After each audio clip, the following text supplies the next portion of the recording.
Oi gente, a gente tá no segundo vídeo da série com o Dr. José Carlos Souto, o Dr. Rodrigo Bomeni. Já segue os dois no Instagram, já segue a Associação Brasileira de Low Carb também pra você ficar inteirado sobre o tema. Se você sabe nada do que tá acontecendo aqui, clica nesse link aqui, ó, você vai no primeiro vídeo que a gente gravou.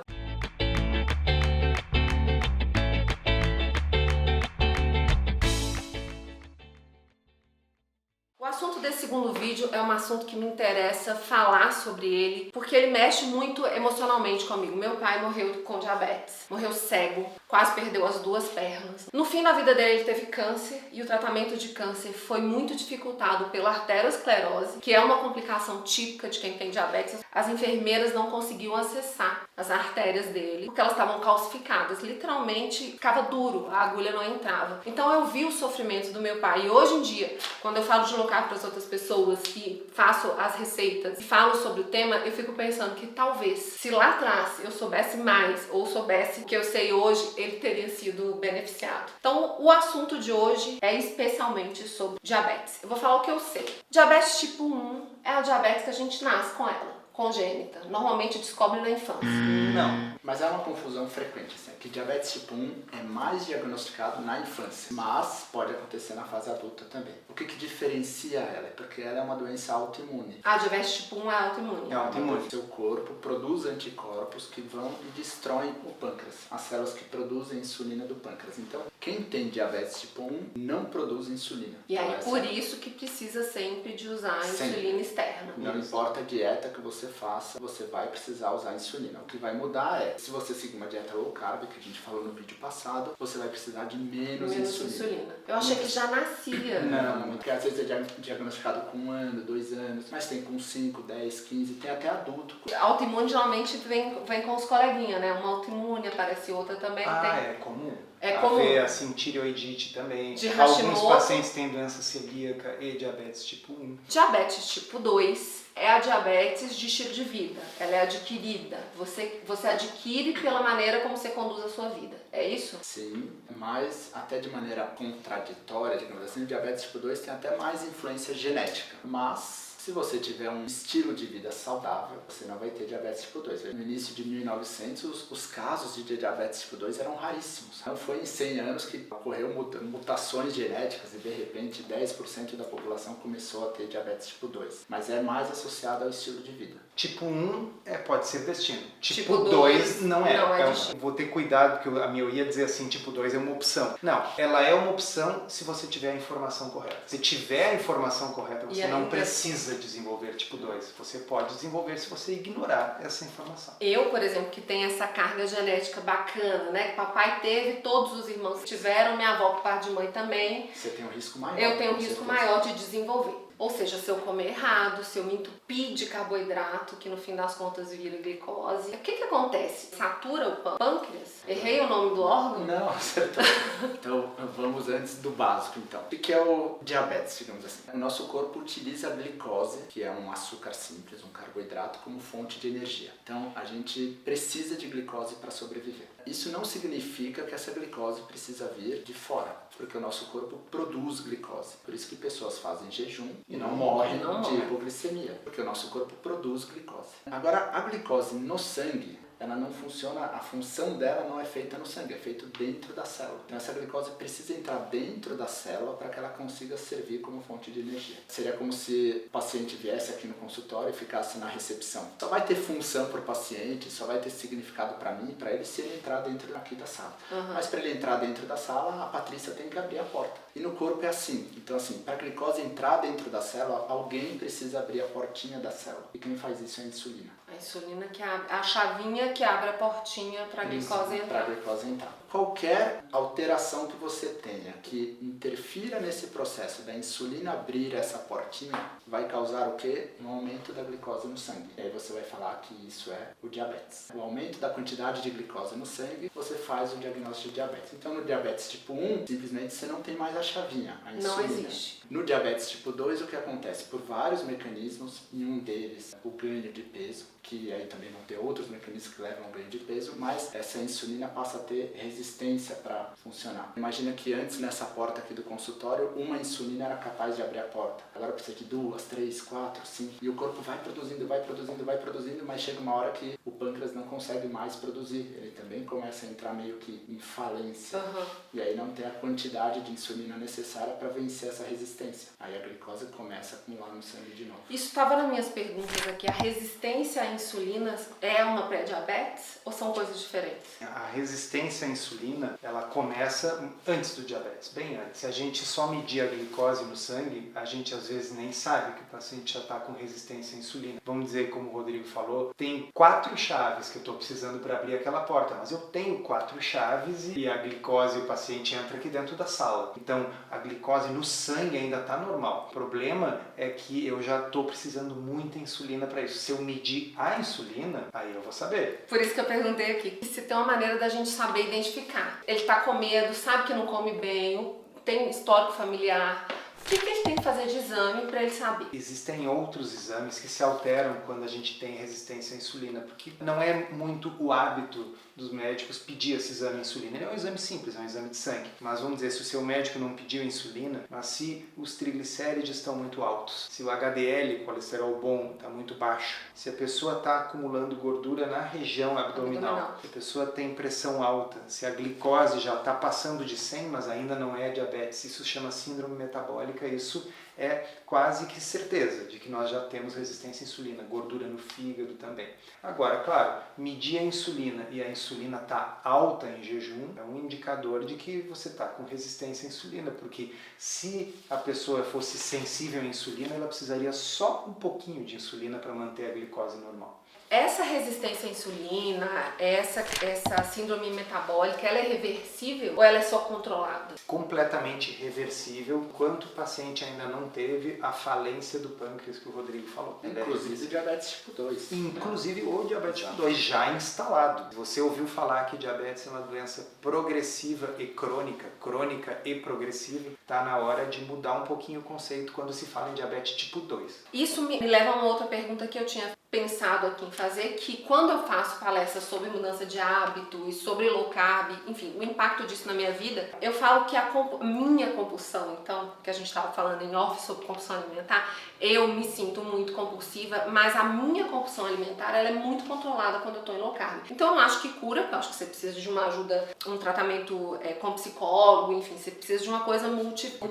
multidisciplinar. Mas eu acho que é um bom manejo da minha compulsão. A minha pergunta é se a low carb é também um manejo da diabetes ou se ela leva à cura da diabetes, no caso da tipo 2, né, que a tipo 1 é a falência do pâncreas. Definição de cura, na minha visão, seria o paciente não apenas deixou de ser diabético, como agora ele deixou de ser diabético, se ele comer um pão ou uma batata, a glicose dele não vai passar de 140, não vai atingir níveis diabéticos, ele não vai chegar a 200 de glicose. Isso é muito difícil, não é impossível. Há relatos, pacientes que perderam muito peso, que aparentemente a gente fala sempre em gordura no fígado, mas existe gordura no pâncreas também. Se essa gordura no pâncreas prejudica o funcionamento do órgão, se a gente conseguir emagrecer o pâncreas do paciente, pode melhorar. O mais comum é a gente usar o termo reversão ou remissão da doença. O que é uma doença em remissão? Ela existe, mas ela não está se manifestando. A glicose do paciente está sempre normal, muitas vezes sem remédio nenhum. Ele não vai nunca ter as complicações do diabetes, porque a doença está em remissão. Mas se ele começar a comer carboidrato, volta tudo.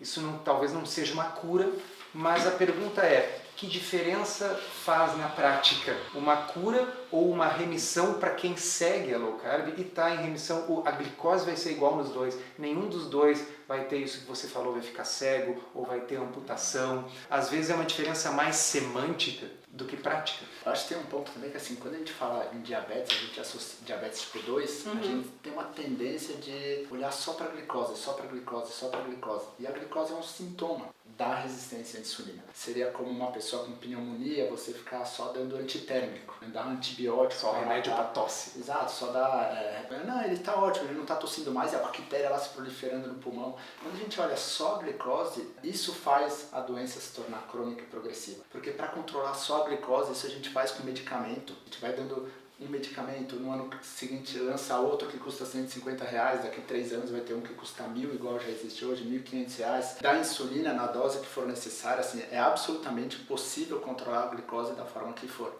Agora, o que é interessante, por 50 anos não teve um estudo que avaliou se essas pessoas morriam mais ou menos. Com o controle da glicose. Ou seja, Só com remédios. Só com remédios. E alguns estudos sugerem até que pessoas morrem mais. Ou seja, acelerou. Isso porque o problema não é a glicose. É claro que a glicose interfere, principalmente nessas complicações microvasculares do olho, do rim, dos nervos, né? Que a pessoa perde a sensibilidade, do pé diabético. O que causa essas doenças macrovasculares, então infarto, o derrame de AVC, é justamente a resistência à insulina. Somente os medicamentos mais modernos é que, de certa forma, diminuíram o risco de doença cardiovascular. E quando você faz low carb, de fato, você está atacando a causa da doença, que é a resistência à insulina. É, porque o diabetes, lógico, eu trouxe aqui a minha realidade, que foi o meu pai, foi um negócio meio brutal, assim. Ele teve todos os sintomas clássicos e os mais visíveis, mas a diabetes é uma síndrome. Ela atinge silenciosamente a gente inteiro. E geralmente está manifestado com outras doenças, gordura no fígado. É que assim, a gente gosta de criar critérios diagnósticos. Subiu acima de tanto, diabetes. Acumulou,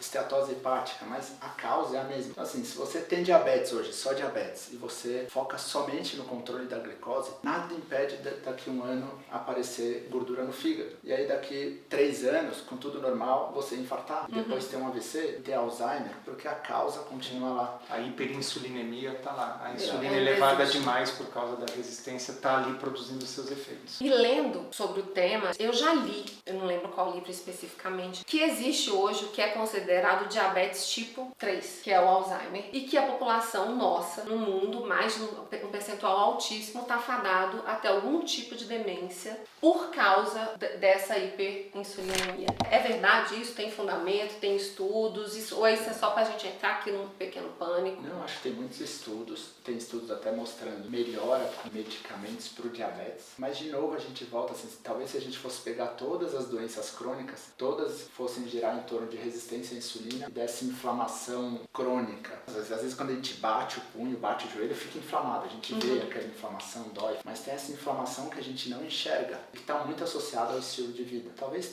a maior parte das doenças que a gente atende aqui no consultório está muito associada a isso, ao estilo de vida, resistência à insulina, inflamação, e isso é absolutamente reversível com a mudança do estilo de vida e principalmente com uma dieta low carb. Se você vai conseguir reverter totalmente o dano que isso causou, já foi causado, pelo menos você vai controlar a progressão. Como eu já fui muito obesa, eu vou colocar a foto aqui, tá? E eu emagreci, é muito bonito. Como o Rodrigo falou no outro vídeo, você vê os casos de vitória das pessoas. É muito legal você pegar uma foto minha, essa que eu tô com a taça de vinho. É muito bacana você ver essa foto que eu tô muito gorda e olhar pra mim agora com uma berola de barriga aparecendo. Mas o outro lado que as pessoas não contam, eu tenho uma questão circulatória importante que, enfim, ficou. É uma sequela do excesso de peso que eu tive. E articular também. Eu já quebrei o joelho por esforço, mas é por causa do peso. Então tem uma série de fatores que não é só essas questões que a gente falou, metabólicas aqui, mas essas questões físicas que no meu caso aqui, que tô contando pra eles, que eu carreguei. E eu tenho mais uma pergunta que isso chega todo dia. E diabetes gestacional? É a mesma coisa? A low carb também, nesse caso, ela é indicada? Ou não? Aí que aqui é uma outra coisa completamente diferente. Diabetes gestacional. Tem uma questão também associada ao ganho de peso na gestação. Então, se você ganhar muito peso na gestação, isso aumenta o risco de você ter diabetes gestacional. Consequentemente, tem relação com a alimentação também. Mas na gestação também tem todas as mudanças hormonais que contribuem com isso. Mas tem estudos, não tanto quanto os diabetes tipo 2, mas tem muito estudo mostrando benefícios de uma dieta low carb na diabetes gestacional. Na diabetes gestacional. Qual que seria um malefício para uma gestante ter uma alimentação que seja mais densa do ponto de vista nutricional? Por qual motivo que para uma gestante seria pior comer carne, vegetais de baixo amido do que bolachinha, creme cracker com margarina?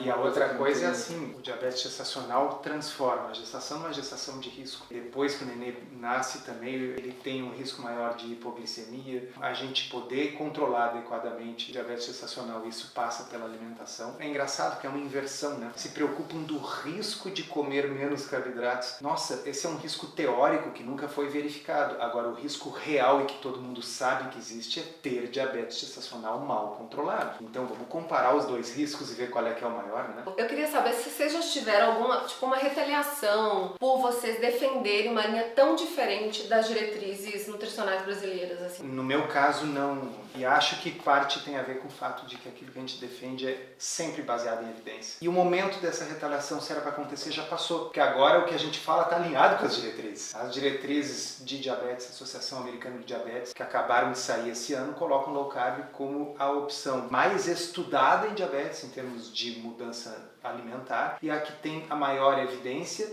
e a que provoca a maior redução da hemoglobina glicada com menos remédios. Está lá, está escrito na diretriz. Então agora a diretriz está alinhada. O que às vezes acontece é coisas de internet, né? Mas aí tem um botãozinho maravilhoso no Instagram, chama Block. Né? Mas você sabe que eu deixo, né? Eu deixo a pessoa lá, dou uma resposta e espero ver o que vai acontecer. Ah, não, eu também faço. Mas aí conforme a resposta eu bloqueio.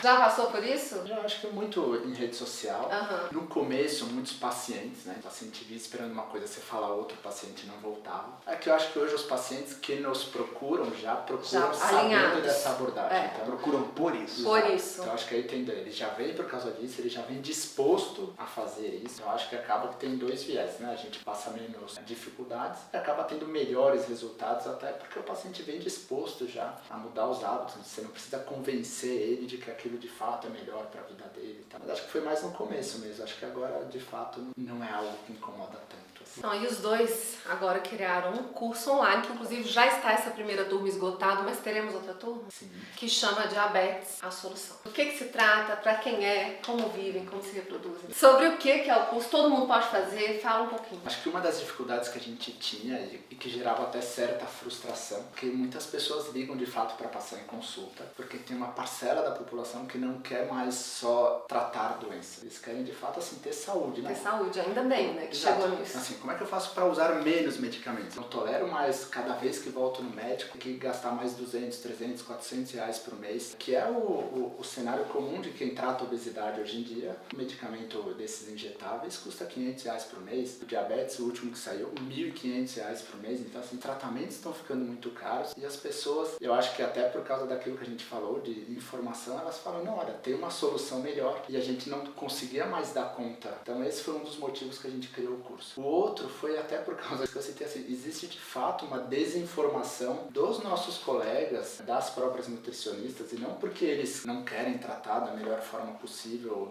o seu paciente, de forma alguma. Eu acho que a gente é instruído de forma errada na faculdade, assim, a gente sai com crenças absolutamente limitantes assim da faculdade e a gente continua reproduzindo elas, né? É muito difícil se manter atualizado em tudo. Então, a ideia do curso era justamente essa, como é que a gente pode entregar aquilo que a gente faz no consultório, oriente os nossos pacientes e até mais, porque às vezes numa consulta de 1 hora é muito difícil falar tudo sobre uma dieta low carb, é impossível, os benefícios, os riscos, todos isso, assim, tudo é muito difícil, mesmo porque o curso tem quase 20 horas de duração, e ao mesmo tempo, como é que a gente faz para transmitir esse conhecimento científico, essa nossa experiência para nutricionistas, para colegas médicos que querem se aprofundar dessa dieta low carb. Embora tenha saído no guideline, como é uma coisa muito recente, as pessoas têm pouca experiência. Quais são os efeitos colaterais? Como é que eu faço para ajustar os medicamentos? Quais cuidados que eu tenho que ter? A ideia do curso era essa, assim, como é que a gente pode, de certa forma, tentar espalhar esse conhecimento para que mais pessoas tenham acesso a isso. Foi bem bacana, assim, acho que essa primeira turma tem sido bem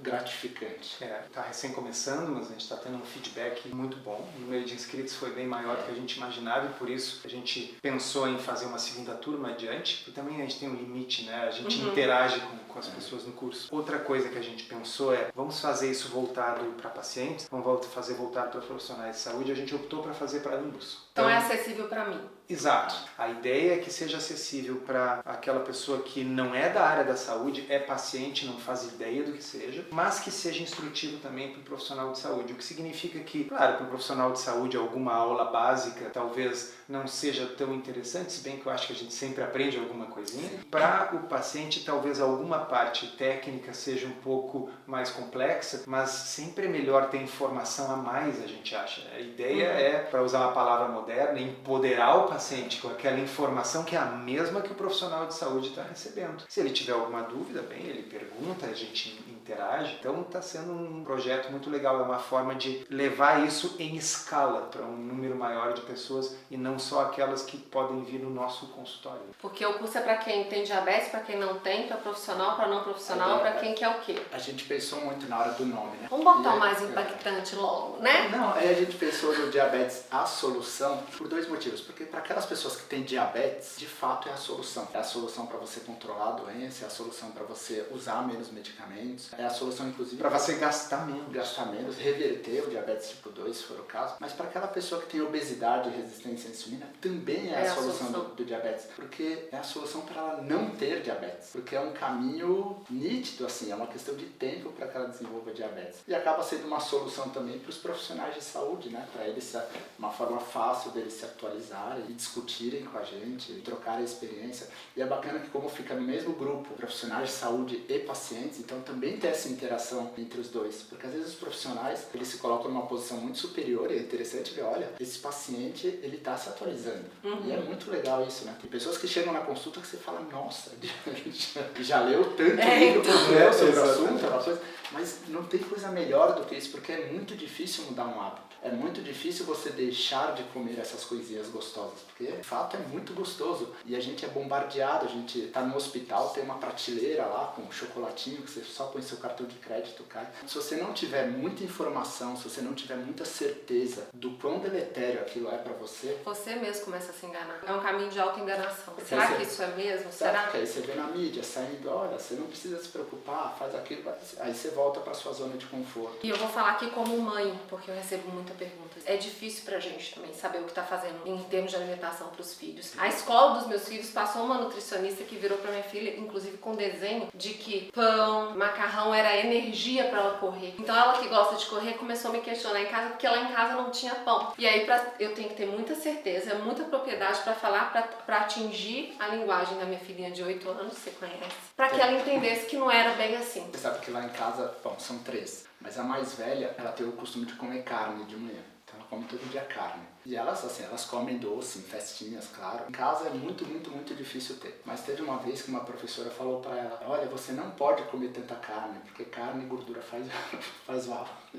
E ela respondeu na ponta da língua. Respondeu, não, meu pai falou que carne e gordura faz bem, o que faz mal é açúcar. E ela chegou em casa e falou toda orgulhosa, tá? Então, eu acho que essa informação pra criança é importante. É claro que dificilmente uma criança nunca vai abandonar completamente o doce, porque isso aí é real. Não, nem eu abandonei, tá? Exato. Às vezes fui eu já ia te perguntar. Eu fui pra praia 2 finais de semana e tomei um sorvete com as minhas filhas e tá tudo bem. Mas a questão é assim, é você tomar esse sorvete, você comer o bolo sabendo que, olha, isso não é saudável. Se eu fizer isso, eu comer isso todos os dias, isso vai ter um prejuízo. Isso vai ter uma consequência. A ABLC está lançando em breve uma cartilha infantil. Quero. Que vai justamente contemplar esse nicho, essa dificuldade. Algo que a criança possa ler para ela entender. Né? E então uma versão para criança e uma versão para adultos. Para que a gente então possa ser discutido com o professor e dizer assim, olha, não é assim. Isso aí é uma coisa... Essa pirâmide não está tão atualizada. Essa pirâmide aí é um negócio do século passado e que nem mesmo o governo americano usa mais. Isso é muito importante, porque a gente começa a educar de pequeno. Então é isso. Vocês já sabem agora que vai ter uma outra turma de Diabetes Solução. Eles são as referências. Siga nas redes sociais, @JCSouto e @Rodrigo Bomeni. Sigam os dois, eu vou deixar os links aqui todos embaixo. Dá um joinha aqui, dá uma forcinha aqui nesse canal, dá um joinha, assina, põe um comentário e manda esse vídeo aí, ó, pra todo mundo, que eu acho que é todo mundo que vai ser beneficiado. Obrigada, querido. Vocês trabalharam o dia inteiro, tô aqui em pé. Eu tô indo jantar. Beijo. Obrigado.